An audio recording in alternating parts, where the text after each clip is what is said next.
Assalamualaikum warahmatullahi wabarakatuh. Perkenalkan, nama saya Misaro. Di sini saya akan mempresentasikan tentang membahas soal SBMPTN mapel geografi. Soal yang pertama, jenis tanah vulkanis yang mengandung bahan organik sedikit adalah A.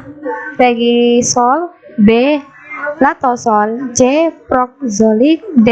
Laterit, dan E. Terasa. Jawaban dan bahasanya, jenis tanah vulkanis yang mengandung bahan organik sedikit adalah. Nah, dari penjelasan di atas jelas bahwa tanah regolsa berasal dari material vulkanik, sehingga jawabannya tepat adalah A.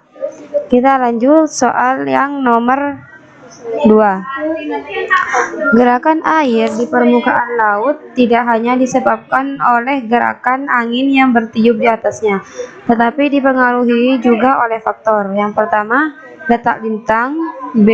topografi dasar laut, C. massa air laut, C. kecepatan arus laut, E. densitas air laut. Dan pembahasannya, pengaruh arus laut diantaranya angin bergerak dari tekanan udara tinggi dan ke tekanan udara rendah.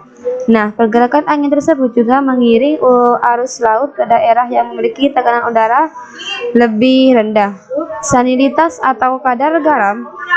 Jadi arus laut bergerak dari yang salinitasnya tinggi ke salinitasnya yang rendah, atau bisa juga dari suhu yang rendah ke suhu yang lebih tinggi. Hal ini bisa terjadi karena adanya perbedaan densitas air laut.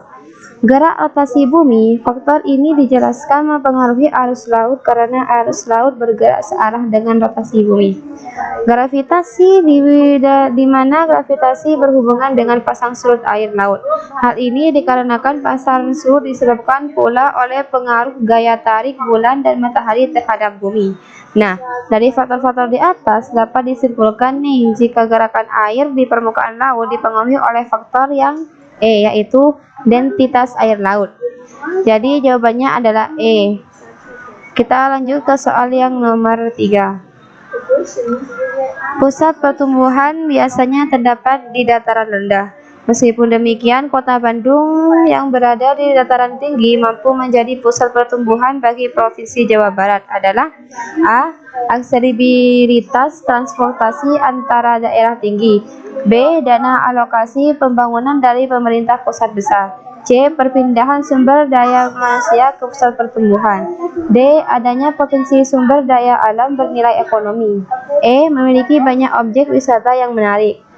Dan pembahasannya, untuk menjawab pertanyaan di atas, umumnya wilayah daratan rendah memiliki aksesibilitas transportasi yang lebih baik dan mendorong wilayah tersebut menjadi pusat pertumbuhan.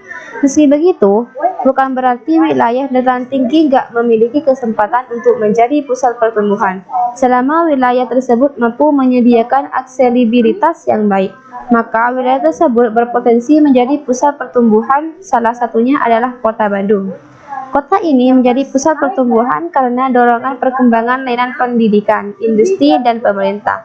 Nah, berdasarkan pembahasan di atas, Bandung mampu menjadi pusat pertumbuhan bagi Provinsi Jawa Barat karena aksesibilitas transportasi antara daerah tinggi, sehingga jawaban yang tepat adalah A, yaitu aksesibilitas transportasi antara daerah tinggi. Kita lanjut ke soal yang nomor 4. Dampak yang ditimbulkan El Nino bagi Indonesia adalah A. banjir, B. hujan deras, C. kekeringan panjang, D. tsunami, E. bencana hidrometeorologi. Nah, El Nino itu merupakan fenomena pemanasan suhu muka laut di atas kondisi normalnya yang terjadi di Samudra Pasifik. Ciri dari El Nino adalah curah hujan yang rendah yang menyebabkan kekeringan. Nah, dari definisi dan ciri-ciri di atas dapat disimpulkan bahwa dampak yang ditimbulkan oleh El Nino bagi Indonesia adalah C, yaitu kekeringan panjang. Nah, mungkin dan sekarang lanjut ke soal yang nomor 5. Faktor utama yang menyebabkan areal pemukiman penduduk kota meluas ke wilayah pedesaan adalah A. persaingan penggunaan lahan tinggi, B. kesempatan lingkungan semakin berkurang. C. Sarana transportasi massal sudah tersedia. D. Konflik kehidupan semakin kompleks. E. Fasilitas di perkotaan semakin mahal. Nah, kita akan membahas soal di atas. Terdapat berbagai faktor yang dapat menyebabkan areal pemukiman penduduk kota meluas ke wilayah pedesaan. Salah satu faktor yang paling mempengaruhi adalah mahalnya tanah di kota. Seperti misalnya harga tanah di Jakarta yang makin gak masuk akal. Hal ini menyebabkan masyarakat yang gak memiliki modal yang cukup untuk membeli tanah di Jakarta terpaksa memilih alternatif lain. Salah satunya mencari tanah di wilayah Bodebek yang harapannya memiliki harga yang jauh lebih masuk akal. Nah, dari kasus di atas dapat disimpulkan bahwa jawaban yang cocok adalah pertanyaan di atas adalah A. Persaingan penggunaan lahan tinggi. Mungkin cukup sekian pembahasan soal SBMPTN dari kami. Ini dari maksudnya dari saya, kurang lebihnya saya mohon maaf apabila ada salah. Itu dari saya sendiri. Assalamualaikum warahmatullahi wabarakatuh.